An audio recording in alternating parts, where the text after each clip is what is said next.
ಓಂ ಗುರುಭ್ಯೋ ನಮಃ. ನಮಸ್ಕಾರ ವೀಕ್ಷಕರೇ, ಆರ್ಕೆ ಟಿವಿಗೆ ಸ್ವಾಗತ. ಈ ದಿನದ 12 ದ್ವಾದಶ ರಾಶಿಗಳ ದಿನ ಭವಿಷ್ಯ ಹೇಗಿದೆ ಎಂದು ತಿಳಿಯೋಣ. 4/6/2025 ಬುಧವಾರ, ನವಮಿ, ಉತ್ತರ ನಕ್ಷತ್ರ, ಸಿದ್ಧಿಯೋಗ, ಬಾಲವಕರಣ. ಮೊದಲನೆಯದಾಗಿ ಮೇಷರಾಶಿ. ಒಡಹುಟ್ಟಿದವರಿಂದ ಎಚ್ಚರದಿಂದಿರಿ. ಧನ ನಷ್ಟ, ತಂದೆಗೆ ಪ್ರಯಾಣ, ವಿದೇಶಿ ಪ್ರಯಾಣ, ದೇವಾಲಯದ ದರ್ಶನ ಮಾಡುವಿರಿ. ಭರಣಿ ನಕ್ಷತ್ರದವರಿಗೆ ಶುಭವಾಗುವುದು. ವೃಷಭ ರಾಶಿ. ವೃತ್ತಿಯಲ್ಲಿ ಬಡ್ತಿ, ಧನ ಲಾಭ, ವಿದೇಶಿ ವಹಿವಾಟಿನಿಂದ ಲಾಭ, ಮಾನಸಿಕ ದುಃಖ.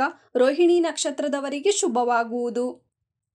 ಮಿಥುನ ರಾಶಿ. ಪಿತ್ರಾರ್ಜಿತ ಆಸ್ತಿ ಲಾಭ, ತಂದೆಗೆ ಧನ ಲಾಭ, ಪಾಲುಗಾರಿಕೆಯಲ್ಲಿ ಲಾಭ, ಸಂಗಾತಿಯಿಂದ ಸಹಾಯ ಲಾಭ. ಮೃಗಶಿರ ನಕ್ಷತ್ರದವರಿಗೆ ಲಾಭವಾಗುವುದು. ಕಟಕ ರಾಶಿ. ತಂದೆಯ ಆರೋಗ್ಯದ ಕಡೆ ಗಮನ ಕೊಡಿ. ವ್ಯಾಪಾರದಲ್ಲಿ ನಷ್ಟ, ವಿದ್ಯಾರ್ಥಿಗಳಿಗೆ ಅಶುಭ, ಸಂಗಾತಿಯಿಂದ ಕಿರಿಕಿರಿ ಆಗುವುದು. ಸಿಂಹ ರಾಶಿ. ಸಂಗಾತಿಯಿಂದ ದುಃಖ, ಮಕ್ಕಳಿಂದ ಲಾಭ, ವ್ಯಾಪಾರದಲ್ಲಿ ಲಾಭ, ಸ್ನೇಹಿತರಿಂದ ಎಚ್ಚರವಾಗಿರಿ. ಪುಬ್ಬ ನಕ್ಷತ್ರದವರಿಗೆ ಶುಭವಾಗುವುದು. ಕನ್ಯಾ ರಾಶಿ.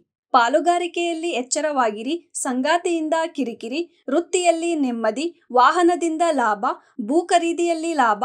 ಹಸ್ತ ನಕ್ಷತ್ರದವರಿಗೆ ಅಶುಭ. ತುಲಾ ರಾಶಿ. ಮಕ್ಕಳಿಂದ ಕಿರಿಕಿರಿ, ಸಾಲಬಾಧೆ, ಶತ್ರುಭಯ, ಮಾನಸಿಕ ದುಃಖ. ಒಡಹುಟ್ಟಿದವರಿಂದ ಸಲಹೆ, ಪ್ರಯಾಣದಿಂದ ಅದೃಷ್ಟ, ವಿದೇಶಿ ಪ್ರಯಾಣ. ಚಿತ್ತ ನಕ್ಷತ್ರದವರಿಗೆ ಶುಭವಾಗುವುದು. ವೃಶ್ಚಿಕ ರಾಶಿ. ಮಕ್ಕಳಿಂದ ಸುಖ, ಮನೆಯಲ್ಲಿ ಶುಭ ಕಾರ್ಯ ನಡೆಯುವುದು. ಕುಟುಂಬದವರಿಂದ ನಿಂದನೆ, ವಿದ್ಯಾರ್ಥಿಗಳಿಗೆ ಶುಭವಾಗುವುದು.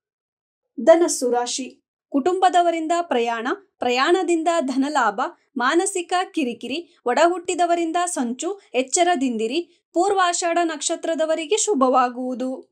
ಮಕರ ರಾಶಿ. ಪ್ರಯಾಣದಿಂದ ನೆಮ್ಮದಿ, ಸಂಗಾತಿಯಿಂದ ಸಹಾಯ, ಗೃಹ ಲಾಭ, ವಾಹನ ಲಾಭ, ಪಾಲುಗಾರಿಕೆಯಲ್ಲಿ ಲಾಭ. ಶ್ರವಣ ನಕ್ಷತ್ರದವರಿಗೆ ಅಶುಭ. ಕುಂಭರಾಶಿ. ಧನಲಾಭದ ಬಗ್ಗೆ ಚಿಂತೆ, ವ್ಯಾಪಾರದಲ್ಲಿ ಲಾಭ, ವಿದ್ಯಾರ್ಥಿಗಳಿಗೆ ಶುಭ, ಕುಟುಂಬದವರಿಂದ ಪ್ರಶಂಸೆ, ಆನಂದ. ಧನಿಷ್ಠ ನಕ್ಷತ್ರದವರಿಗೆ ಶುಭವಾಗುವುದು. ಮೀನರಾಶಿ. ಆರೋಗ್ಯದ ಬಗ್ಗೆ ಎಚ್ಚರದಿಂದಿರಿ. ವೃತ್ತಿಯಲ್ಲಿ ನೆಮ್ಮದಿ, ತಾಯಿಯಿಂದ ಮಾರ್ಗದರ್ಶನ, ಸಂಗಾತಿಯಿಂದ ಕಿರಿಕಿರಿ ಆಗುವುದು. ಇದೇ ತರ ದಿನ ಭವಿಷ್ಯಕ್ಕಾಗಿ ನೋಡ್ತಾ ಇರಿ ಆರ್ಕೆ ಟಿವಿ ಕನ್ನಡ. ಧನ್ಯವಾದ.